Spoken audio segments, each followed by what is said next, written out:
किसी ने क्या खूब लिखा है, अपने लिए जिए तो क्या जिए, तू जी ए दिल ज़माने के लिए। आदाब, नमस्कार, सत श्री अकाल, मैं उस्मान सैफ़ी। दोस्तों, आज मैं एक ऐसी शख्सियत से मिलने के लिए आया हूँ। उस शख्सियत, उस महिला के पास 1-2 नहीं, 500 बेटियाँ हैं। बेटा तो हर कोई पाल सकता है, लेकिन बेटियाँ पालना कितना मुश्किल है। उन्होंने उन बेटियों को कोठे से निकाल कर एक नई ज़िंदगी दी और नई ज़िंदगी देने के बाद आज भी वो बेटियाँ जब उस माँ को याद करती हैं, तो वाक़ई आँखें भर आती हैं, दिल भर आता है। उनके पास एक से बढ़कर एक कहानियाँ हैं। 500 कहानियाँ तो पक्की हैं, लेकिन 500 कहानियों में भी बहुत सारी कहानियाँ हो सकती हैं। ये घर उन्हीं शख्सियत का है। सामने बैठी हैं अतुल शर्मा मैम, जिनकी जो संस्था है, संस्था के माध्यम से उन्होंने कितनी बेटियों की रक्षा की, उन्हें कोठे से निकाल कर नई ज़िंदगी दी। सबसे पहले तो मैं इस घर के बारे में बात करूँगा।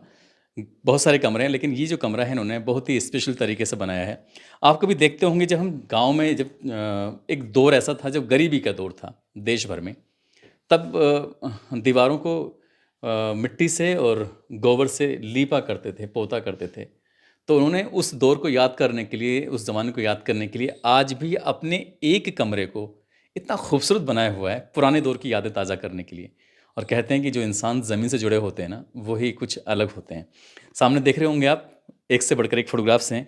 आप इनके बेटे हैं, बेटा और बहू, सबसे ऊपर आप हैं, बराबर में डिम्पल यादव जी हैं, उनके हस्बैंड हैं अखिलेश यादव जी, शायद उस वक्त चीफ मिनिस्टर रहे होंगे जब इनको सम्मानित किया गया होगा। यहाँ इनका नाती है, नीचे इनका पोता है, और यहाँ पर इनकी ज़िंदगी में जो बहुत सारे पुरस्कार मिले हैं, उनकी कुछ यादें हैं। और बेटी है, और बेटी के बराबर में बेटी की बेटी है। मैम, आपका बहुत-बहुत स्वागत है एक बार फिर से। जी, नमस्कार। बहुत-बहुत आपकी आभारी रहूँगी कि आप यहाँ तक आए। आभारी तो हम हैं, आभारी हमारे दर्शक हैं, क्योंकि आपके मुख से निकली हुई जो कहानियाँ हैं, कई कहानियों को हमने सुनाया। किस तरह से कांता नाम की महिला ने एक बच्चे की परवरिश की, उसको पढ़ा-लिखा कर एक कामयाब इंसान बनाया। किस तरह से एक लड़की उत्तराखंड से निकल कर पहुँच जाती है मेरठ के कोठे पर, और उसके साथ गलत होता है, वो अपने प्रेमी से बदला लेने के लिए उसको खुद को भी एड्स हो जाता है। तो ऐसी बहुत सारे लोग हैं जो ये जानना चाहते थे कि आखिरकार ये कहानियाँ आपको कहाँ से मिलती हैं, कहाँ से नहीं मिलती हैं। मैम, आइए बैठ के बात करें? हाँ। आइए प्लीज़।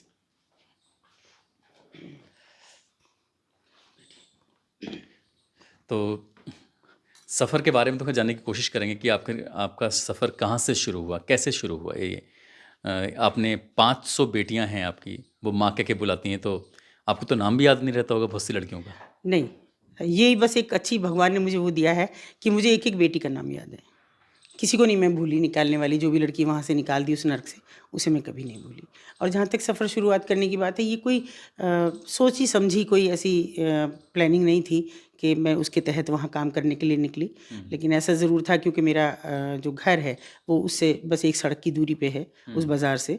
तो अक्सर ये ज़रूर रहता था कि वो कौन है, क्योंकि घर से हिदायतें होती थीं, ऊपर नहीं देखना है, ऊपर नहीं देखना है, सीधे जाओ स्कूल, सीधे से आओ स्कूल। तो एक क्यूरियोसिटी बनी रहती थी कि कौन लोग हैं जिनको हमें देखने के लिए मनाही है। और फिर कुछ ऐसे इंसिडेंट होते रहे कि कोई ना कोई लड़की हमारे साथ कभी पढ़ती रही, या कोई कैसी मिलती रही कि जो लगा कि वहाँ पे है, क्या है, एक उत्सुकता जागती रही। और आज से अगर मैं 40 साल पुरानी बात करूँ, तो तब तो ये उत्सुकता ज़ाहिर करना भी आसान काम नहीं था। और मैं बहुत ही अगर मैं कहूँ तो ग्रामीण परिवार से हूँ, मायके से भी और ससुराल से भी। तो बहुत मुश्किल था कि देहाती क्षेत्र का होने के नाते कि उस जगह को देखा जाए। मगर फिर शायद कुदरत को यही मंजूर था, बहुत अर्ली एज में शादी हुई। और शादी के बाद भी अ, एक महिला मेरी ज़िंदगी में आई, और उसके बाद मेरी ज़िंदगी बदल गई। तब मेरी उम्र कुछ नहीं थी, मेरी मात्र 16 साल की उम्र में शादी हो गई थी। तो 17-18 साल की उम्र रही होगी, तब वो महिला मेरी ज़िंदगी में आई।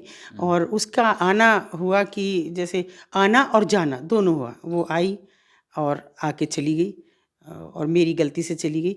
बस उसको ढूँढने का एक प्रयास था कि मैं इस बाज़ार में जाऊँ, कहीं उस महिला को ढूँढ सकूँ, जो मुझे दीदी कह के बुलाती थी, जो मेरे बच्चों को अपना बच्चा मान के चलती थी। छोटे-छोटे मेरे बच्चे थे। मेरे बेटे को तभी पैदा हुआ था, 1 महीने का था। उसको गोविंदा बुलाती थी।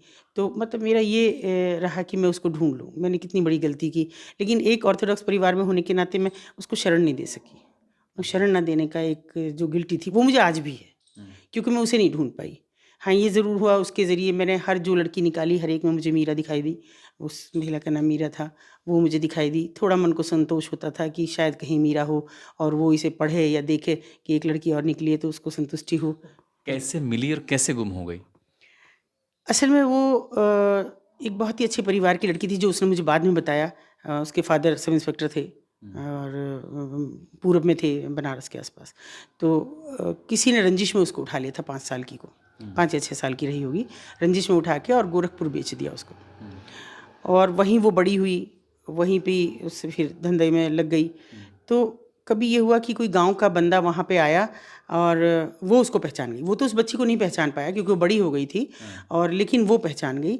और जैसे ही वो उसके पास आया तो उसने उसे कहा, मतलब चाचा कह के बुलाया, और ये कहा कि मैं तो आपकी बेटी हूँ, मैं उनकी बेटी हूँ, बताया अपने फादर का नाम।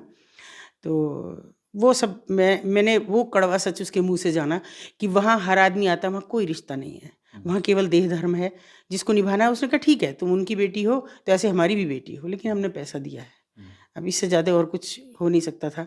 जिस तरह उसने मुझसे कहा, और बेहद खूबसूरत वो महिला थी। तो उसके बाद में वो आते रहे उसके पास, लेकिन उनको और वो गवर्नमेंट जॉब में थे वो सज्जन।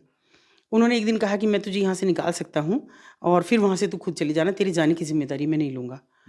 तो उन्होंने इस बीच क्या साजिश की थी कि उन्होंने मेरठ ट्रांसफ़र करा लिया था अपना, गोरखपुर से पोस्टेड थे वो, और मेरठ करा लिया था, सीडीए में थे वो। तो यहाँ ट्रांसफ़र करा लिया और उसको एक रात उससे कहा कि पैसा, ज़ेवर जो भी तेरे पास हो सब लेके आ जा। और वो काफ़ी ज़ेवर और बहुत पैसा लेके आई और इनके साथ चली आई। यहाँ लाके उन्होंने मोहल्ले में ही रखा और बताया कि मेरी बीवी है। मैंने अभी, मेरे बच्चे नहीं थे तो मैंने लेट शादी की है, तो इसलिए लोगों ने सोच लिया। लेकिन फिर उसकी बीवी बच्चों को पता लग गया कि भाई उसने कोई शादी कर रखी है, तो वो आके यहाँ इसके साथ मारपीट करने लगे। और एक दिन वो सज्जन ऐसे गए कि फिर लौट के नहीं आए अपने बच्चों के साथ, उसको ऐसे ही छोड़ गए। उसका सब जेवर पैसा सब लेके वो चले गए। और वो हमारे पड़ोस में थी, बहुत पास में रहती थी। एक दिन वो मेरे पास आई, मैं मतलब अभी बच्चा हुआ था तो शहर में ही थी। मतलब उसकी कितनी एज थी और उस वक्त आपकी कितनी एज थी? मेरी तो 17-18 साल की उम्र थी और उसकी उम्र लगभग भी 30-32 साल की थी। 30-32 साल। हाँ, इतनी उम्र थी उसकी, बच्चे नहीं थे उसको। तो वो एक दिन मेरे पास आई और उसने कहा कि मुझे आप काम पे रख लो। तो मैंने कहा अच्छा ठीक है, काम पे तो रख लेंगे, लेकिन तुम्हारे पति से पूछ रहे हैं। बोले वो मुझे छोड़ के चले गए। तो मैंने कहा वो तुम्हारे पति थे? फिर धीरे धीरे खुले बात हुई। तो मैंने कहा मेरी सास थोड़ा सा पुराने विचार की हैं, मैं तुमको तो नहीं रख पाऊंगी, लेकिन पास में ही एक नमकीन की फैक्ट्री थी, मैं तुम्हें वहाँ लगवा सकती हूँ। मैंने अपने हस्बैंड को बोल के उसको वहाँ पे लगवा दिया।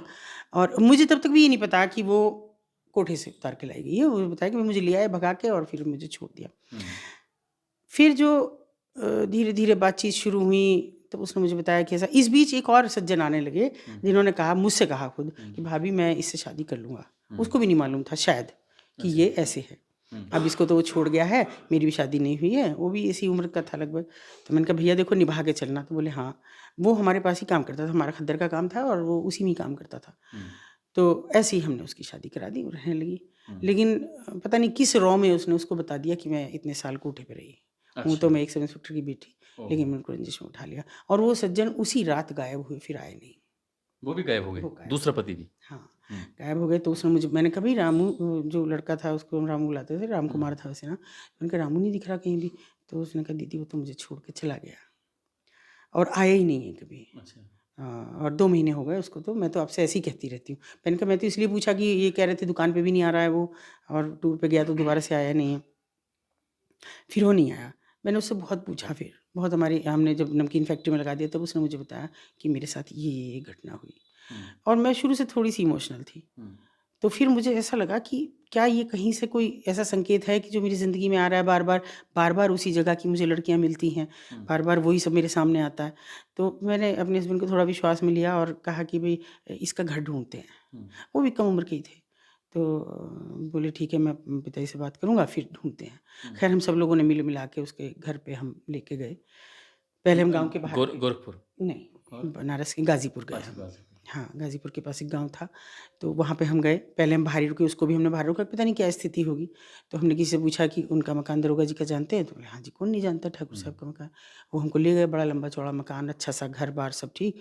और देखते ही हम पहचान गए, 2 10-10 12-12 साल के बच्चे थे जो बिल्कुल मीरा की ट्रू कॉपी थे कि ये इनके भाई होंगे।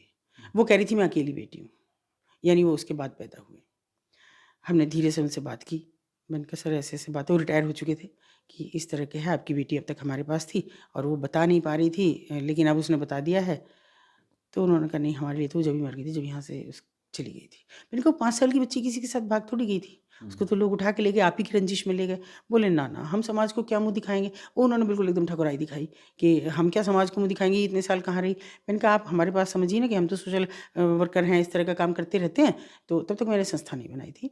तो मैंने कहा मैं ऐसा सामाजिक काम करती रहती हूँ थोड़ा थोड़ा, तो ये मेरे पास थी और मेरे पास रह रही थी। तो बोले नहीं नहीं, मेरे से हाथ जोड़ा, बहुत रोए, उनकी पत्नी बहुत रोई।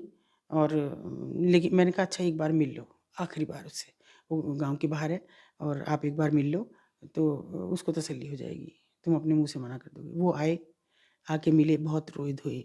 वो पल ऐसा था कि बहुत ज़्यादा इमोशनल था और उसके बाद उन्होंने मुंह फेर लिया।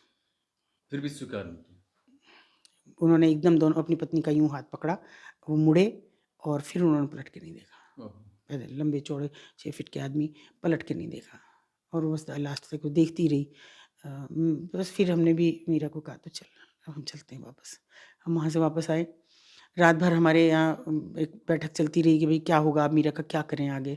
कुछ तो इसकी जिम्मेदारी है कि किराया नहीं दे सकती है, कुछ नहीं, हम रखें तो पता नहीं क्या मुश्किलें हों। उस वक्त कोई बच्चे उच्चे नहीं हुए थे? अच्छा, बच्चे नहीं थे उसके। तो ठीक है। हाँ, तो फिर बस वो हमारी बात सुन रही थी। वो हम लोग ऊपर बैठे थे, गर्मियों के दिन थे, ऊपर बात कर रहे थे, वो शायद नीचे सुन रही थी। वो उसी रात कहीं चली गई, फिर आई नहीं। तो मुझे अफ़सोस रहा कि भई नहीं आई वो, मैंने उसे अपने घर रखा भी नहीं। उसने कहा था मुझे रख लो, मैं नहीं रख पाई। परिवार था मेरा, देवर थे, नंदें थीं और सास-ससुर थे, मैं नहीं रख पाई। उसके बाद में वो ना मेरे बेटे को 1.25 महीने का था मेरा बेटा भी उस वक़्त, और उसको गोविंदा बुलाती थी। और इस बीच जुलाई में, चूँकि रक्षाबंधन वो जून में पैदा हुआ था और जुलाई में रक्षाबंधन था, तो उसने उसको राखी बाँधी थी और उसने कहा था कि मेरा ये भाई है और मुझे अपने भाई देख के भाई की याद आई और मुझे कभी इसे राखी बाँधने से मना मत करना। मैंने कहा नहीं, हमेशा जब भी तुम्हारा मन करे तब तुम बाँधना। वो उस रात चली गई, फिर कभी आई नहीं। 1 साल बीत गया। 1 साल बाद वो भाई दूज वाले दिन आई और मैंने देखा कि उसके साथ 2 काले-काले से आदमी, वो बड़े से फलों की टोकरी और मिठाई-विठाई ले रहे हैं और वो भी अच्छे से कपड़े-वपड़े पहन के वो आई और सीधे ऊपर, मेरे कमरा ऊपर था, तो ऊपर आई, जो हमारा शहर वाला घर है, ऊपर आई उसमें। और मैंने कहा तू कहाँ थी? तो उसने कहा दीदी मैं तो, जहाँ आपके समाज ने स्वीकार नहीं किया ना, जहाँ थी वहीं चली गई। मैंने उसके हाथ जोड़ लिए कि मीरा फिर से वापस कोठे पे चली गई। वापस चली गई। तो मैंने कहा ये सामान भी ले जा, ये मैं नहीं रख पाऊंगी। उसने कहा मुझे गोविंदा को एक टीका कर लेने दो। तेज बोलना पड़ेगा शायद, आवाज कम हाँ, अच्छा, उसने कहा मुझे गोविंदा को टीका वो कर लेने दो, टीका, मतलब मेरे बेटे को गोविंदा बुलाती थी, कि उसको मुझे टीका कर लेने दो। मैंने कहा नहीं, मेरी सास नाराज़ होंगी ये बात जान के कि तुम वहीं पे ही फिर से चली गई हो। इतना मुझे समझ भी नहीं थी। मैं समझती हूँ शायद कि ये कोई बहुत उसकी मर्ज़ी नहीं थी इसमें, इतनी मुझे अक्ल भी नहीं थी। तो वो रोते हुए चली गई। एक बार देख लूँ गोविंदा को। मैंने कहा हाँ देख ले, ये है, 1 साल का हो गया था, पैरों चल रहा था ये वाला बेटा मेरा। तो देख के इसको बहुत प्यार करके गले-वले लगा के और रोती हुई चली गई। बोली अब नहीं आऊँगी कभी भी। तो फिर मिली ही नहीं कभी? अरे बाप रे! तो इसलिए बार-बार आप कोठे पे जाती थी उसको ढूँढने के बार-बार लिए? मैं जाती रही, वो भी तब जब मेरी मतलब मदर इन लॉ गुज़र गई थी। फिर मेरे ससुर भी गुज़र गए। तब मैंने मतलब हम लोग थोड़े मतलब मैच्योर हो गए, बच्चे बड़े हो गए थे, स्कूल जाने लगे थे। 96 की बात है ये। तो मैंने इनसे फिर कहा, और ये 82 की बात है जब वो गई। तो फिर मैंने इनसे कहा कि मैंने कहा बच्चे थोड़े बड़े हो रहे हैं, मैं एक बार मीरा को ढूँढूँ? तो उन्होंने कहा देखो हमारा घर यहीं है, पास ही है, ससुराल भी मेरे पास ही थी वहीं, तो कि तुम मतलब देख लो। मैंने कहा नहीं कोई बात नहीं, मेरा गाँव आने का भी यही था, हम गाँव चलेंगे और यहाँ नहीं रहेंगे, वहाँ से मैं आऊँगी तो यहाँ कोई थोड़ी देखेगा। तो उन्होंने कहा नहीं ऐसी कोई बात नहीं है, तुम्हें जाना तुम ढूँढ लो उसको। तो फिर मीरा की वजह से आपने 500 लड़कियाँ तलाशी। हाँ, लेकिन वो गिल्ट मुझे आज भी है, आज भी है कि पता नहीं उसने क्या ज़िंदगी जी होगी, आज ज़िंदा है, नहीं है, कैसे रही होगी, क्या मेरे बारे में सोचा होगा, क्या मेरे बच्चे को लेके उसके सपने रहे होंगे। वो सब जो मुझे गिल्ट है वो आज तक है, उसको मैं कभी शायद अपने आजीवन नहीं भुला पाऊँगी। और फिर भी आज भी ये सोचती हूँ कि कहीं मीरा मिले। मैंने ये भी देखा कि कोई बुज़ुर्ग मुझे मिलती थी, थोड़ी उम्र दराज़ मुझे मिलती थी, तो मैं उसको भी देखने की कोशिश करती कि ये वही तो नहीं है, कोई सुंदर सी दिखाई दे कि वही तो नहीं, लेकिन नहीं, उसका बोल-चाल, उसका सब तरीका, उसके घुंघराले से बाल, मुझे हर चीज़ याद थी उसकी। और फिर वो कभी नहीं मिली मुझे। उसको ढूँढने के उसमें हमने इतनी लड़कियाँ भी। एक बात कहूँ मैं आपसे, कई कहानियाँ आपसे सुनी हैं, पूरी डिटेल में आप बताती हैं और उससे ये लगता है कि किस तरह से आपने फील्ड में उतर कर एकदम ज़मीनी स्तर पर काम किया है। आपको गली मोहल्ले कहाँ थी, बाहर थी, घर थी, अंदर थी, उसका नाम क्या है, उसका उम्र क्या रही होगी। अभी बताया जैसे आपने साल 1982 की ये बात है। तो उसको ढूँढने के लिए निकलती हैं, उसकी वजह से फिर आपने ये काम ही शुरू कर दिया कि अब हर लड़की में आपको मीरा दिखाई देने लगती है। हाँ जी, मैंने 94 में शुरू कर दिया था, आप ये समझ लीजिए। बिना संस्था तब तक नहीं थी मेरी कोई। बस मैं जाती, धक्के खाती, वो लोग मुझे फटकार के निकालती और क्या करने आई हो यहाँ? बहुत गंदा-गंदा भी कहती, लेकिन फिर भी मैं तो बैठी रहती। कभी कहती मैं तुम्हारे बच्चों को पढ़ाऊँगी, ये पढ़ते नहीं हैं, ऐसे ही घूमते रहते हैं। बोले नहीं हमें नहीं पढ़ा। उस समय बिल्कुल ज़ीरो थी एजुकेशन वहाँ, किसी की भी। और आज मैं ये बात फ़ख्र से कहती हूँ कि 99% वहाँ एजुकेशन है और हायर एजुकेशन है। अब तो वो बाज़ार नहीं है, लेकिन जब तक था तो सब लड़कियाँ और लड़के में कोई फ़र्क नहीं था, पढ़ रहे थे। लेकिन वो जो एक अंदर ट्रॉमा रह गया, वो रह गया कि काश मैं मीरा को एक बार मिल पाती। और वो मैं उम्मीद शायद जीवन भर नहीं छोड़ूँगी कि मुझे शायद कहीं मीरा मिले, कहीं अखबार में पढ़े, कहीं चैनल पे देखे। बहुत कहानियों में मैंने उसका ज़िक्र किया कि कहीं से कोई आवाज़ आए, लेकिन वो आई नहीं कभी भी। मैं उम्मीद करता हूँ अपने दर्शकों से कि अगर आपने कभी मीरा को देखा हो या कभी मीरा इस कहानी को सुन रहे हो तो वो अपनी माँ से मिलने के लिए ज़रूर आए। हालांकि दोनों की एज में दुगने का फ़र्क हो जाता है क्योंकि ये 15-16 साल की थी, वो 30-32 साल के लेकिन आसपास वो थी। मुझे दीदी बुलाती थी तो। फिर भी वो दीदी कह के बुलाया करती थी। वो पहली ऐसी शख्स थी कि जो दीदी कह के बुलाया करती थी। उसके बाद जब कोठे पे मैम का जाना शुरू हुआ तो लगभग 500 बेटियों की उन्होंने ज़िंदगी बचाई, 500 बेटियों की लाइफ बचाई। वो 500 बेटियाँ उन्हें माँ कह के बुलाया करती हैं। आज भी हर उम्र की, हर अलग-अलग उम्र की लड़कियाँ हैं जो इस कोठे से निकली हैं। कई ऐसी हैं जो सामान्य ज़िंदगी जी रही हैं, शादी करके बच्चे-वच्चे भी हो गए। कई ऐसी हैं जो अपने वापस अपने माँ-बाप के पास जाकर फिर एक नई ज़िंदगी उन्होंने शुरू की है मैम की वजह से।